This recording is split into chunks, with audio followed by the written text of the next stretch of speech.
अस्सलाम वालेकुम फ्रेंड, मैं हूँ अयाज़ अहमद। वेलकम करता हूँ आपको अपने यूट्यूब चैनल ग्रीन फ्यूचर में। आज की वीडियो छोटी सी बना रहा हूँ और बना बेसिकली क्यों रहा हूँ और इतने टाइम से क्यों नहीं बनाई, ये दोनों चीज़ें एक साथ बता देता हूँ आपको। पहले तो ये है कि वीडियो आज की जो बनानी है मैंने वो बनानी है कि आगे जाके जो मौसम ठंडा हो रहा है उस पर एक भाई ने कमेंट्स करे तो उसके बारे में अभी आगे मज़ीद बात कर लेते हैं। तो ठंडे मौसम में और बारिश से मतलब हमने सेव करना होता है पाउंड्स को या फिशेस को, तो उसके लिए क्या चीज़ें करनी होती हैं और क्या मैं आपको रेकमेंड करने वाला हूँ, ये सारी चीज़ें इस वीडियो में हम डिस्कस कर लेंगे। उससे पहले मैं आपको ये बताऊँ कि भाई इतने दिन जो गुजर गए उसकी वजह ये है कि पाउंड का तो भाई जो है वो सत्यानाशी कोई हुआ बता, क्योंकि जाहिर है कि अभी आप देखेंगे 6 महीने के अंदर प्लांट्स का हाल देख लें, ठीक है। अगर मैं आपको भी वेस्टेज दिखाऊँ ना कचरा, तो वो भी आप देख लेंगे। ये देखें, ये कचरा एक पाउंड के अंदर से इतना भर के कचरा निकल रहा है। हालांकि फिर भी अल्लाह पाक ने मछलियों को सलामत रखा है, कुछ ना कुछ उनको खाने को मिल जाता है। जब आप नेचुरल तौर पे सारी चीज़ें एनवायरनमेंट मतलब बिल्कुल नेचुरल रखते हैं ना, तो कुछ ना कुछ उनको खाने के लिए मिल ही जाता है और वो खाते ही रहते हैं। मस्कुरो लार्वा ये वो फलाना अगड़म शकड़म।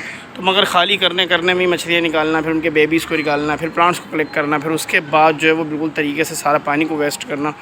फिर अब उसके बाद थर्ड स्टेप पे इसकी धुलाई क्लीनिंग वगैरह होगी। एक वीडियो मैंने इस पर शेयर कर ही रखी है, तो उसको देखेंगे तो आपको आइडिया हो जाएगा कि किस तरीके से आप ये सारा प्रोसेस कर सकते हैं। मगर इतना लंबा टाइम पीरियड नहीं निकलना चाहिए। मैं तो खैर थोड़ा सा प्रॉब्लम में था, तो इस वजह से इतना टाइम निकल ही गया, तो कुछ कर नहीं सकते थे हम। तो हमने फ़िलहाल अल्लाह ताला की हाल पे छोड़ दिया था सारा कुछ।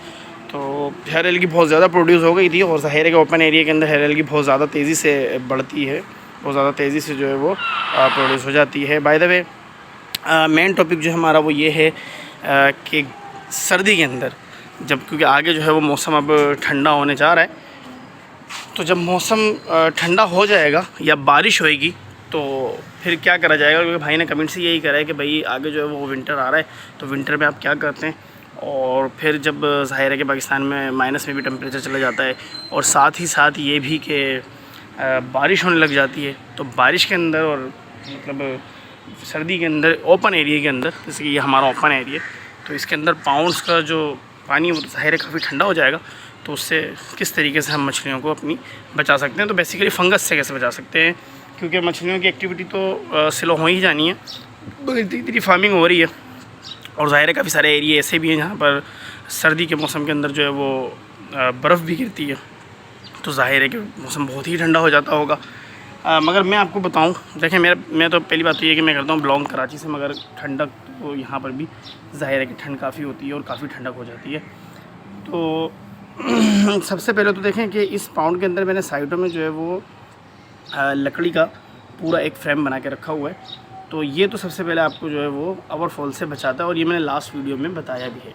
जो मेरी लास्ट वीडियो है वो इसी पाउंड के ऊपर है और उसमें मैंने बताया भी है कि ये जो है वो ओवरफॉल से आपको बचाएगा। इसके अंदर पानी नहीं भर पाएगा। ये लकड़ी की जो सतह है तकरीबन 3 इंच का 4 इंच का हमारा पीस लगा हुआ है, ये चौड़ा, ये जो है वो कवर कर लेता है पानी को। और इसके अंदर हमने बहुत ज़्यादा जो है वो ड्रिल मशीन से सुराख करें, मगर अगर आप ये ना भी करें, इसके अंदर होल्स ना भी करें लकड़ी में, तब भी ये पानी को डैमेज करेगा और भर के ओवरफॉल मतलब नहीं होने देगा, भर के बहने नहीं देगा। तो इससे तो आपकी मछलियाँ सारी की सारी सिक्योर और सेफ़ हैं। मगर क्योंकि मौसम जब ठंडा हो जाएगा, आपका सवाल भी यही है, तो जब ठंडा मौसम होगा, तो जब बारिश हो जाएगी ठंडे मौसम में, तो पानी तो बहुत ही ज़्यादा मतलब ठंडा हो जाएगा और फिर उसमें मछलियाँ कैसे सर्वाइव करेंगी। तो भाई मैं जो अपना बताऊँ कि मैं क्या करता हूँ, आसान तरीक़ेकार जो है वो ये है कि मेरे पास शीशे के पीस हैं, जितने बड़े मेरे पाउंड हैं इतने ही बड़े मेरे पास शीशे के पीस हैं, और वो शीशे का पीस मैं इसके ऊपर रख देता हूँ और एक साइड से बिल्कुल माइनर सा 1 इंच या 2 इंच का गैप दे के रखता हूँ, ताकि अंदर जो है वो मॉइस्चर पैदा ना हो, ठीक है ना। और इस तरीके से मैं इसको ढाँप देता हूँ और इससे काफ़ी हद तक फ़र्क पड़ता है। अच्छा, शीशा यूज़ करने का रीज़न ये है कि उसको फिर आपने हटाना नहीं होता, मतलब दिन में आपको नीड नहीं पड़ेगी कि आप हटाओ। अगर सूरज निकलता है तो धूप डायरेक्ट अंदर जाएगी, रोशनी होएगी तो रोशनी भी अंदर जाएगी। इसके अलावा अगर आप कोई और चीज़ यूज़ कर सकते हैं तो वो भी मतलब करना चाहें तो कर सकते हैं, कोई इशू नहीं है। और भी बहुत सारी चीज़ें आप यूज़ कर सकते हैं। तो पैनाफ्लेक्स की शीट उसके ऊपर ढाँप दें। अगर आपके पक्के पाउंड है तो उसके ऊपर स्लैब्स रख दें, टीन की चादरें रख दें, मतलब ये सारी चीज़ें आप रख सकते हैं जिससे टेम्परेचर मेंटेन हो। हिडन प्लेसेस अगर मिल जाती हैं मछलियों को तो वो और ज़्यादा अच्छा होता है, जैसे कि ऐसे स्टून्स डाल दिए जाएँ जो हिडन करें, तो वो भी बहुत अच्छा है। अगर किसी ने पोट वगैरह रखे हुए हैं पानी के अंदर, जिस तरह मैंने भी, अगर आप पुरानी वीडियोज़ जाके देखेंगे तो काफ़ी सारे पोट्स रखे हुए हैं, तो गर्मी के अंदर आप पोट्स जो है वो अप्लाई करते हैं अपने पाउंड्स के अंदर, तो वो पानी को बहुत ज़्यादा ठंडा कर देते हैं और वो मछलियाँ जो है वो बड़ा अच्छा उसके अंदर सर्वाइव करती हैं और इन्जॉय भी करती हैं। मगर ये गर्मी के अंदर ना, तो जब मौसम ठंडा होने लग जाए तो आप वो सारे पोट्स उसमें से कलेक्ट कर लें। कोई भी ऐसी चीज़ ना रखें जो पानी को मज़ीद ठंडा होने की तरफ, मतलब ठंडे की तरफ ले जाएं, उसका मदद देंगे मज़ीद वो ठंडा हो जाए। तो इन सब चीज़ों से जो है वो आपने बचाना होता है। और अगर धूप आ रही है तो ये तो बहुत ही अच्छी बात है, धूप आए बहुत ज़बरदस्त रहेगा, इससे प्लांट्स वगैरह की ग्रोथ भी अच्छी रहेगी और पानी वगैरह के अंदर जो बैक्टीरियाज़ वगैरह होते हैं वो भी काफ़ी हद तक डेड हो जाएंगे और जो हेल्दी बैक्टीरियाज़ है वो उसमें एक्टिव हो जाएंगे। तो ये बहुत एक प्लस पॉइंट है हमारे लिए ना। अच्छा, दूसरा ये कि अगर आपके पास 24 आवर्स बिजली अवेलेबल है तो आप स्टील हीटर, मैं कभी भी ग्लास वाला रिकमेंड नहीं करूँगा पाउंड के लिए, इस स्टील हीटर आप यूज़ करें और वो लेके आप लगाएं। वो गालिबन अभी जो है वो ड्रास पे भी आप देख सकते हो, तो 2400-2500 रुपये का, 2600 रुपये का मिल जाएगा आपको ईज़िली। तो वो आप जो है मैं रिकमेंड करता हूँ कि वो आप लगा लें। और सबसे बेस्ट उसके अंदर ये है कि वो पानी के टेम्परेचर को आपके हिसाब से खुद ही मेंटेन ऑटोमेटिकली जो है वो ऑफ़ हो जाता है, ऑटोमेटिकली ऑन होता है। तो इससे जो है वो बिजली कंज्यूम भी कम करेगा और आपको जो है वो पानी का जो टेम्परेचर है वो अच्छा प्रोवाइड करेगा। उससे मछली जो होगी फिर आपकी ऐसी रहेगी कि समझ लो उसको पता ही नहीं चलेगा कि बाहर क्या मौसम चल रहा है, क्या एनवायरमेंट चल रहा है, वो उसके अंदर हिसाब किताब से रहेगी। बारिश का मैंने आपको बता दिया है कि बारिश से किस तरह बचा सकते हैं, आप बचा सकते हैं।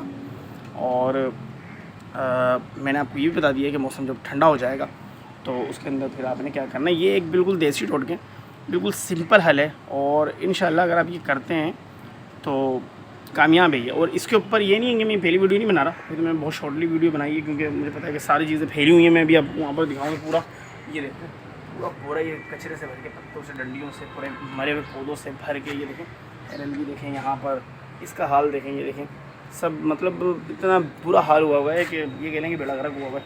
सारी चीज़ों को करना है। अच्छा, फिर यहाँ पर ये देखें इस पाउंड की पोजीशन देखें, वैसी की वैसी है। ये सारे हमने ऊपर करना है, प्लांट फिर कटिंग करनी है, ट्रिमिंग करनी है, न्यू प्लांट्स उसमें से बनेंगे। अंदर पाउंड छुप चुका है, पाउंड्स तो मतलब दिख ही नहीं रहा है ना, ये देखें कोना खाली नज़र आ रहा है पाउंड्स का, बाकी तो पाउंड छुप गया है इसके अंदर। तो मगर खैर हमने ज़ाहिर है इसको अप टू डेट करना है दोबारा। इनको तो हम फ़िलहाल धो के क्लीन करके साइड करने वाले हैं, इसको और उसको चलाने वाले हैं। तो फ़िलहाल इसके ऊपर ही फोकस रखेंगे। उसके बाद जो फिर आगे देखते हैं कि आगे किस तरीके से क्या क्या चीज़ें वैरायटी वगैरह लाते हैं हम। तो जैसे जैसे वैरायटी हमारी बढ़ेगी उसी तरीके से हम ब्रीडिंग सेटअप है, क्योंकि तो फिर उसी हिसाब से हम अपनी जो वैरायटी के हिसाब से अपने पाउंड्स को भी बढ़ा लेंगे और उसके अंदर जो है वो अलग अलग ब्रीड ले लेंगे। इस तरीके से सारे मामलात हैं और उम्मीद है कि इसमें काफ़ी कुछ आपको समझ आ गया होगा। बाकी ये है कि आप पुरानी वीडियोस जाके देखेंगे मेरी, तो उसके अंदर मेरे पास क्योंकि बड़े डिटेल में वो मैंने वीडियोस बनाई हुई हैं और उसके अंदर आपको पता चलेगा कि मैंने करके भी दिखाया हुआ है, शीशे रखे हुए भी आपको दिख जाएंगे उसके अंदर कि I think how to care video बनी हुई है, how to care in winter season. तो वो जाके आप देख लें मेरे चैनल के ऊपर। अच्छा, मैं इसके अंदर आपको वो बिल्कुल भी उसका लिंक वगैरह सजेशन नहीं दे सकता बिकॉज़ मैं एडिट नहीं करूँगा। I have to shortly time, 8 बजे मुझे जाना है और तकरीबन 7:30 का टाइम हो रहा है और ये वीडियो वगैरह एडिट करके डाल दूँगा मैं। इसको आप देखें और काइंडली पीछे जाके मेरी और वीडियोस के अंदर उसमें सर्च करके देख लें, तो आपको काफ़ी आइडिया हो जाएगा कि किस तरीके से आप कवर कर सकते हैं। और बिल्कुल 100% जिस तरह मैंने बताया कि 100% आप जब वो वीडियोस देख लेंगे ना, 2-3 वीडियोस मेरी मौजूद हैं, जब आप वो वीडियोस देख लेंगे तो आपको खुद आइडिया हो जाएगा कि हाँ भाई ये तो बहुत ही ईजी है और इंशाल्लाह ये मतलब समझ में आता है इंसान के कि हाँ यार अगर इस तरह कर लूँगा मैं तो ये बिल्कुल ही कवर हो जाएगा और पानी का टेम्परेचर जो है वो मेंटेन हो जाएगा। तो सारी मसले हल हो जाएंगे इंशाल्लाह। आगे विंटर है और विंटर आपका जो है वो ईज़िली निकल जाएगा। इसी के साथ मुझे दीजिए इजाज़त, इंशाल्लाह हाज़िर होंगे नेक्स्ट वीडियो में। अपना बहुत सारा ख्याल रखिएगा। अल्लाह हाफ़िज़।